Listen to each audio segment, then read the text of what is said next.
Alright, this is Torgar's Quest, Beta 1. Preview with new background art at the loading screens and the menus by Ethan Myerson. Follow him on Twitter. His username is Myerson. He's an awesome guy. He's into some nerdy stuff. So if you're into nerdy stuff, which you probably are if you're watching this video, then yeah, you might like him. So, alpha and beta. Torgar's Quest just exited alpha, which means that it's in the next phase of its development. This guy is tough to beat. I'm just going to leave him alone for now. Briefly, the alpha version, which is still free and you can download it from IndieDB or GameJolt, just go and look up Torgar's Quest and you should be able to download the game for Windows. It is free. In the beta version, I'm going to be adding some of the more advanced stuff. That includes special attacks. And so in preparation for special attacks, I've added a level cap. So in this version of the game, Torgar cannot exceed character level 10. He's level 1 right now, of course, and you can see here he's going to need 100 experience points in order to level. I have 44 currently, and I am close to dying. So I'm going to jump up here and grab this armor, eat some food, go back down and kick this guy's ass. There we go. If you look at it just like this, the game won't look very different from the alpha versions that are available, but there have been quite a few balance tweaks. Especially if you play at the higher difficulties. They were very, very unbalanced before, as in the monsters were much stronger than Torgar. And even though this is normal, I'm playing right now, this is the same guy that I could not kill before. Anyway,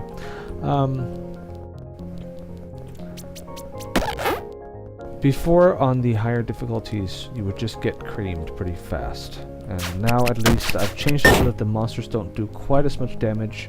And you'll be able to, if you're strategic and thoughtful about it, progress through the game.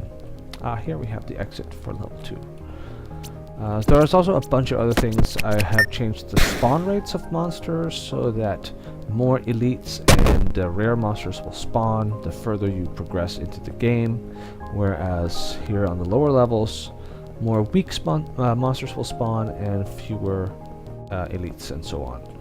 So it will still appear random when you play the game, but in actuality it's not quite as random as you might think. Lots of those types of little changes going on here in this process, or this part of the process. What else can I point out? Nothing has changed in terms of the basic gameplay. You're still running around the dungeon trying to collect crystal shards. Oh yes, I did stretch out, if you will, or change it so that gear like armor and weapons will spawn a little less compared to what they used to. Before it was pretty much completely random whether or not weapon or armor would spawn. Now there's a limitation on it so that if it spawned on the previous level, it will not spawn on the next level. So that there will be at least, oh, that's a rare guy, at least one level gap between finding these types of gear. And the reason I did that was because in test it proved that people were getting the high level gear much quicker than I had anticipated, and so I had to stretch it out a little bit. So I'm sorry, I'm taking a break from playing here so I can explain myself better. You see a crystal shard here over on the left, not far from Torgar, and you'll see a rare monster, the guy I've been sort of avoiding, over here on the right hand side, the sort of I don't know what he looks like, a undead Batman or something. This is also new. Whenever a crystal shard spawns in the dungeon, a rare monster like this guy, or whatever is appropriate to the part of the dungeon that you're in, will spawn nearby. This is done on purpose to add a little more difficulty to the levels where shards appear. Of course, there's no guarantee that the rare guy will stay near the shard where he spawned, but if you encounter a rare guy, especially at the lower dungeon levels like this, it's a good indication that there will be a shard somewhere on that level. So, on to level 3.